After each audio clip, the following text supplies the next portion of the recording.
Growing up, Survivor Series was always one of my favorite shows of the year. The good ones and the bad ones. Over the years, we've had some pretty cool moments.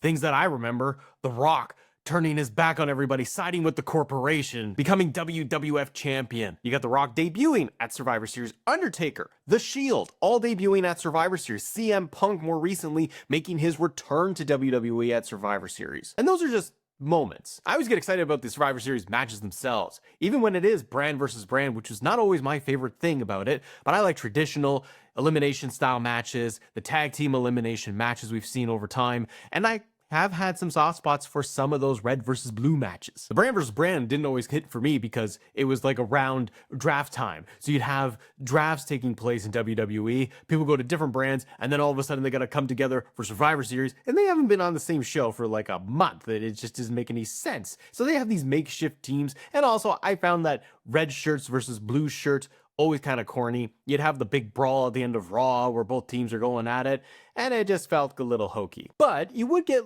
the brand warfare type of matches, and they'd have, again, really cool moments that would occur, or they'd just be really fun matches to watch. Like Dolph Ziggler winning at Survivor Series and Sting debuts in WWE. Ziggler won the whole Survivor Series thing at the end. Like, that was really cool. 2005 was a pretty awesome Survivor Series match if you go back and rewatch it. Star-studded for sure, but also like HBK was just wild in that whole thing. I think Randy Orton picked up the victory, but then Undertaker made a return to confront Randy Orton to set up their feud. You also had 2019 Survivor Series. I went and rewatched this and I was like, there's a lot of people that are not with WWE anymore, but I really like the fact that they did Raw versus SmackDown versus NXT, something we hadn't seen.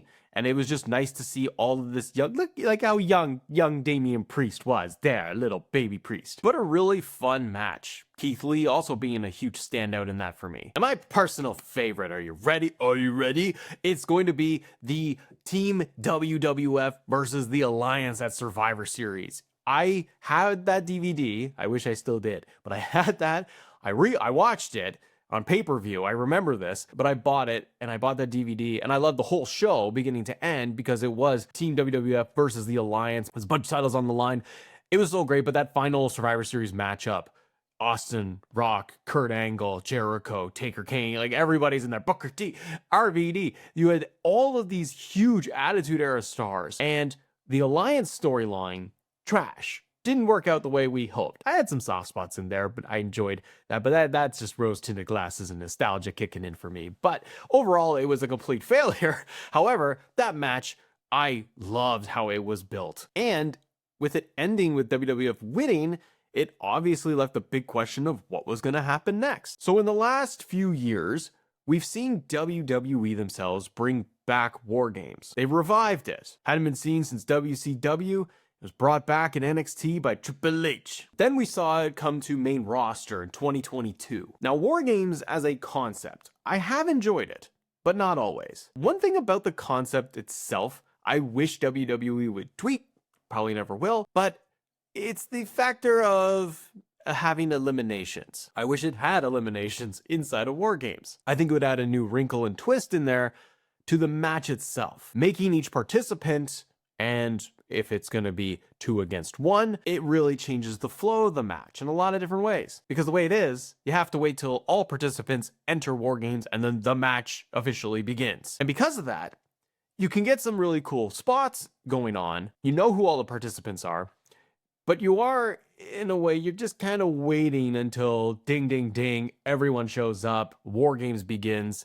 Now the match kind of starts. So not every time, but in some cases, it can kind of feel like it's 20 minutes of we're waiting. But for you, does it ever feel like you're waiting just for War Games to start? On the women's side, I've loved some of the matches and moments that we've gotten since they added women's War Games match. I like that it's 4v4, and I like that they've done things like Io Sky with the trash can is almost a staple of War Games. Now there's been some downsides too, like Nia Jax trying to use a chair in War Games. That hasn't gone well. And some of the builds leading into a War Games match have made sense. And it calls for War Games to be there. When they brought it to main roster in 2022, you had the Bloodline in there.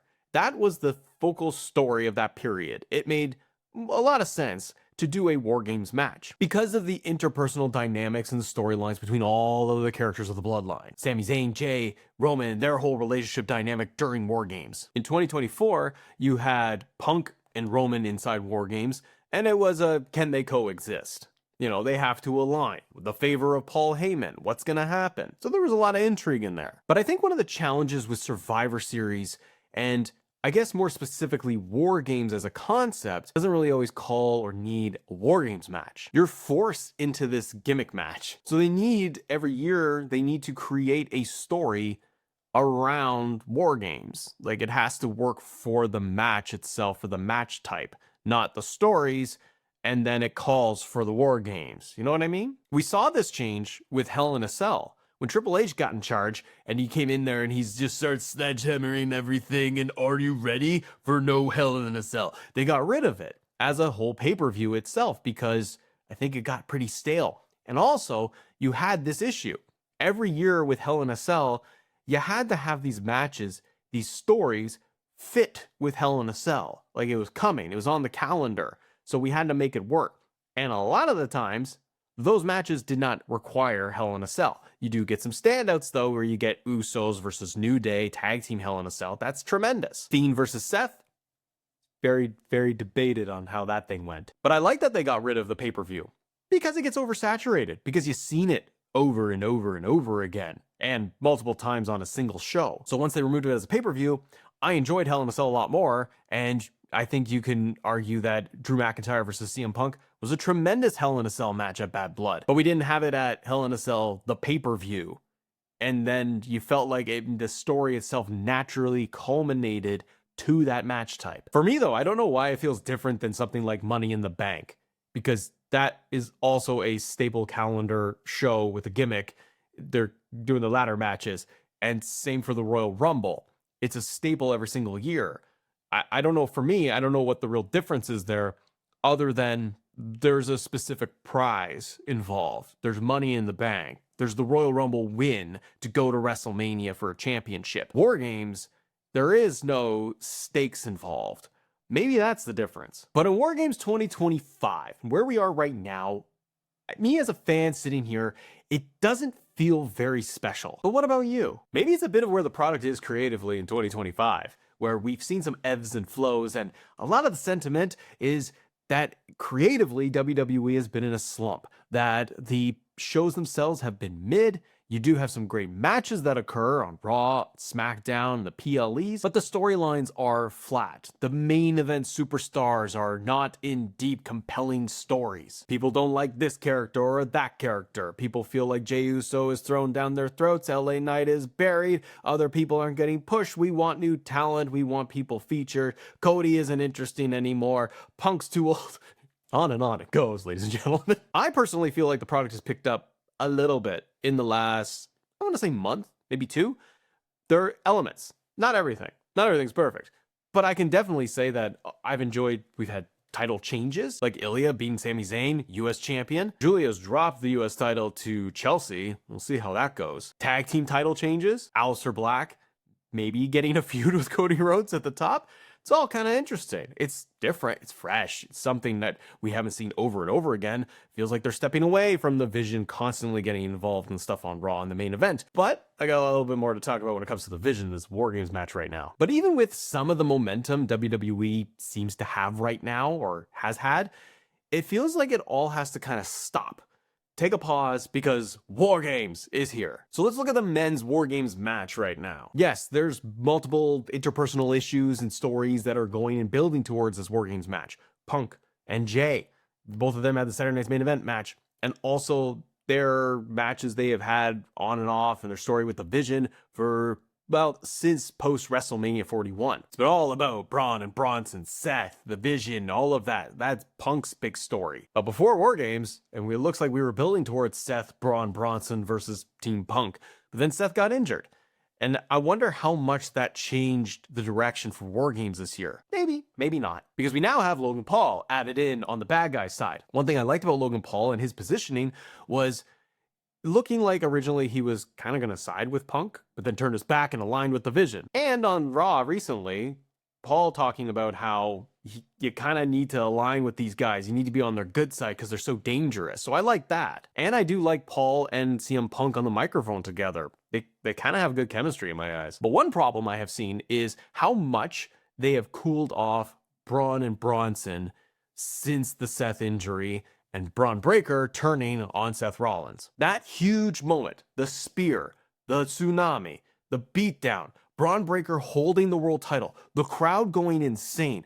That was such a little tiny moment that blew up for everyone. And I think it gave a lot of fans hope that we were going to see something fresh and exciting, and it could have been something really interesting going into War Games. Not so much. They really cooled off Braun Breaker and Bronson Reed. Paul Heyman doing a backstage promo with them, telling them we got a politic and just hang tight. Maybe it's just the wait and see approach with this, that we need to have more patience because we want everything right now. I just feel that you had such crazy momentum, a spark of interest after months of people feeling like there isn't a whole lot exciting going on. And now Braun Breaker and Bronson Reed are kind of in the background. Logan Paul is more front and center right now. And especially because you have fans that have been wanting something fun, compelling, and interesting for a storyline. So because WWE, in my eyes, hasn't done very much compelling storytelling with the Vision right now in the last, let's say, 2 months or since Seth Rollins got injured, the story going into War Games for them feels kind of cold. Oh, I didn't forget Cody, by the way. Mr. Nightmare. He is also in War Games. But I ask you, why? Why is Cody in the War Games match? Like, actually, why? If you only watch WWE TV, if that's all you watch is like just Raw and SmackDown and a PLE, why is he there? Like, he's with his buddies. Okay, he's on SmackDown. Cody's on SmackDown. And for the last several months, Cody has been dealing with Drew McIntyre. Cody has gone from like Crown Jewel against Seth to Drew McIntyre WrestlePalooza, another Drew McIntyre program, and then he's starting to tackle Aleister Black right now, which again, like I said earlier, I like that because it's elevating Zelina and Aleister Black to the title scene. You sprinkle in a little Damian Priest who's still showing up, and you got something happening on SmackDown, so that's a lot of fun. But then Cody he's just backstage with Punk and Jay, and they got the two champs side by side, and Jay is over in the corner yeeting himself, and why is he there? We can pull it all back and say, okay, Cody has all of this history with Jay. He's a tag team champion with Jey Uso. Cody has had problems with the Vision, with Seth. We had the Crown Jewel match. We've had Braun and Bronson attacking Cody Rhodes in the past. We've had the relationships and the little bit of tension there between Punk and Cody Rhodes. There's all those layers there. But in the current day, right now, Cody just showing up backstage, it kind of feels like I'll just be a part of War Games because I don't have a whole heck of a lot else going on. And what's going on SmackDown, it can kind of wait. If he is in War Games, shouldn't it be like Drew and Aleister Black also in a War Games on the bad guys team? Maybe they will do that. I don't know. And then you'd have Priest join Cody in the good guys side, and there's your 5v5. Maybe that is what they are going to do. I don't know. It just feels kind of odd because they don't explain it. They don't have Cody, as far as I remember, coming out to explain why he is buddying up with Jay and Punk. Why is he helping them? Why now? He's got his own thing going on. And I'm not saying that the War Games match for the men won't be fun, because I've looked at the War Games for the last couple of years. They're fun matches, but the story going into it doesn't feel that compelling or special. Could they shock us? Men's War Games 2023, I rewatched that. That was a lot of fun. You had Randy Orton. It was announced that he was going to return at Survivor Series, helping out Cody Rhodes. Randy's just huge. It's just all muscle man, all just gigantic. Randy returns and he gets an enormous pop. He goes through and decimates Judgment Day. I thought it was hilarious and so much fun. You also, in that moment, you had Rhea Ripley run out for Judgment Day with the Money in the Bank briefcase for Damian Priest. That feels like a lifetime ago, but okay, that was a lot of fun. She teases the cash-in for Priest. They were going to do a cash-in in a title match inside the whole War Games thing. It was going to be ridiculous. Randy runs out and all the hell breaks loose and all the shenanigans. And then you ended the whole thing with CM Punk returning to WWE. So it was just bang, bang, bang in that War Games match. So in this year's, maybe we do get something cool. Maybe we get a really fun match. Maybe we do get surprises, a return, maybe a turn at the end of the match. Does Jay turn on Roman Reigns if he's in the War Games match? Chris Jericho is rumored to return to WWE. Does he return at Survivor Series like Punk did? And they kind of recreate that magic in that moment. I know Jericho, the word and the news out there is that he isn't due to finish up with AEW until December, but you never know. Then you have the Women's War Games match. Team Rhea. Rhea, Io, Alexa Bliss, Charlotte Flair going up against Kabuki Warriors, Lash Legend, and Nia Jax. Hey, I named everybody. So Nia Jax, just everyone watch out for Nia in this match. This one does feel like it has a little bit more story in my eyes because you have been building Kabuki Warriors, Io Rhea's story for a long time now. One of my more favorite programs in WWE has been like Kabuki Warrior. Asuka's just work has been great for me. And I have enjoyed Kairi Sane in all of this. You know, the push and pull dynamic. She's under the thumb of Asuka. She doesn't want to do these things, but she's got to be a bad guy. However, it cooled off completely. Kind of a reoccurring theme in all of this. It felt like it cooled off a ton because, unfortunately, Rhea got injured. So they kept her off TV, but they also kept Io, I think, off TV, like, throughout all of this. And why? Io is got this whole story with Asuka and Kairi Sane. Let that keep going. Why pump the brakes just because Rhea can't be on TV? Move it forward. The tag title match on Raw, Charlotte, Bliss, I really liked it. But I think that's also because Asuka and Kairi Sane have been doing great work. Charlotte and Bliss as a tag team and their dynamic friendship, their character work together has worked well. And then you get the surprise of Lash Legend. Shows up on SmackDown, shows up on Raw. She's teaming with Nia Jax. She's clearly added to this War Games match. I think that this is awesome for her because it's somebody new, somebody fresh, somebody that is going to hopefully stay on main roster permanently. Lash has been called up before momentarily. Hopefully now this means that she is going to be part of that SmackDown roster. I think that's awesome. However, what's her story? A little bit of friendship with Nia Jax? They still got a little bit of time before War Games. Maybe they can explain it in a vignette, backstage segment, promo, sit-down interview, something. Why do I care about Lash Legend? Why is she friends with Nia? Why is she attacking these people? What's her motivation? That's something in the character side I feel is just missing with all this War Games. But for Lash Legend, she can have a breakout awesome moment inside War Games, and I hope she does. But why is she aligning with Nia and the bad guys? You might say, oh, you dummy, just give it patience, give it a week or two, and they'll explain it. Maybe. Sometimes they don't, man. So it makes me feel like WWE is missing the details. I also think injuries have played probably a bigger role in all of this. Seth Rollins got injured. Rhea got injured recently, which derailed her a little bit, but she's back for War Games. What if Liv Morgan wasn't injured?